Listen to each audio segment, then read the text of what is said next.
మొదటిగా దేవాతి దేవునికి వందనాలు. ఈ వాగ్దానాలు వింటున్న ప్రతి ఒక్కరికి ప్రభువైన యేసుక్రీస్తు నామంలో నా శుభాలు వందనాలు తెలియపరుస్తూ ఉన్నాను. వాగ్దానం: ఆపత్కాలమునందు నీవు మొరపెట్టగా నేను నిన్ను విడిపించుతిని. మరొకసారి చదువుతున్నాను. ఆపత్కాలమునందు నీవు మొరపెట్టగా నేను నిన్ను విడిపించుతిని. కీర్తనల గ్రంథము 81వ కీర్తన 7వ వచనం. ఇక్కడ దేవుని వాక్యము సెలవిస్తూ ఉంది. దావీదు భక్తుడు అంటా ఉన్నాడు, ఆపత్కాలంలో నీవు ఆయనకి మొరపెట్టినప్పుడు ఆయన నిన్ను విడిపించే దేవుడై ఉన్నాడు.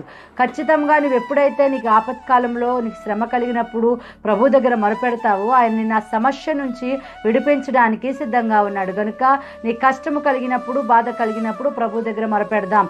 మనుషుల దగ్గర చెప్పుకుంటే మన సమస్యను ఎవరు తీర్చలేరు, కానీ ప్రభు అయిన యేసయ్య దగ్గర నువ్వు మొరపెట్టినప్పుడు ఆయన నిన్ను విడిపించే దేవుడై ఉన్నాడు. మరొకసారి చెప్తున్నాడు కదా, ఆయన ఆపత్కాలం నేను నీవు మొరపెట్టగా ఆయన ఏం చేస్తాడట? నిన్ను విడిపిస్తాడట.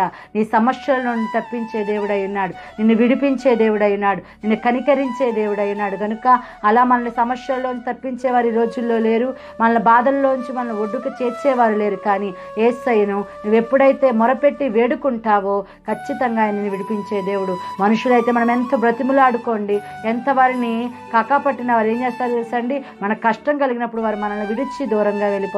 కానీ యేసయ్య అలాంటి వాడు కాదు. నీ కష్ట సమయంలో ఆయన నీకు తోడుగా ఉండే దేవుడు. అందుకే ఆయన అంటున్నాడు కదా, ఆపత్కాలమందు నీవు మొరపెట్టగా ఆయన నిన్ను విడిపించడానికి సిద్ధంగా ఉన్నాడు. ఈరోజు నీవు నేను కూడా నీ సమస్యల సమయంలో మనుషుల వైపు నీ హృదయాన్ని త్రిప్పుకొనక ప్రభువైన యేసయ్య వైపు నీ హృదయాన్ని త్రిప్పుకొని ఆయనకు నీవు మొరపెట్టినప్పుడు ఖచ్చితంగా ప్రభు నిన్ను విడిపించే దేవుడు, రక్షించే దేవుడు. గనుక అటు దేవుని కలిగి ఉన్న మనము ధన్యులము. గనుక తెలుసుకోలేని వారు ఇంకను దేవుని తెలుసుకొని ఆయన విడిపించే దేవుడని, ఆయన రక్షించే దేవుడని, నువ్వు ఆపత్కాల సమయంలో ఆయనకు మొరపెట్టినప్పుడు నీ సమస్యల నుంచి ఆయన తప్పించగలమని తెలుసుకుంటే దేవుడి వాగ్దానాన్ని మనందరి జీవితం పట్ల నెరవేర్చును గాక. ఆమేన్. ప్రార్థన చేసుకుందాం. ప్రార్థన.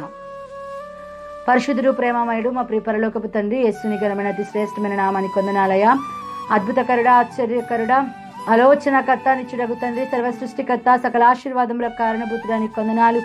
అవును ప్రభా, ఆపత్కాలంలో నేను నీకు మొరపెట్టినప్పుడు నువ్వు మాకు ప్రభా విడిపించే దేవుడు, ఉత్తరం ఇచ్చే దేవుడు అయ్యా. మా కష్టంలో, నష్టంలో, ఇరుకులలో, ఇబ్బందులలో ప్రభా లోకం వైపు చూడక, మనుషుల వైపు చూడక నీ వైపు చూసి నీకు మొరపెట్టే భాగ్యం మాకు దయచేయమని, నీ కృప చూపి కనికరించమని, వాగ్దానాలు వింటున్న ప్రతి ఒక్కరి కుటుంబాన్ని నిండా ఆరులుగా దీవించమని నజరేయుడు మా ప్రియరక్షకుడు నేను యేసుక్రీస్తు నామమున అడిగి వేడుకుని పొందుకొనుచు నాము తండ్రి.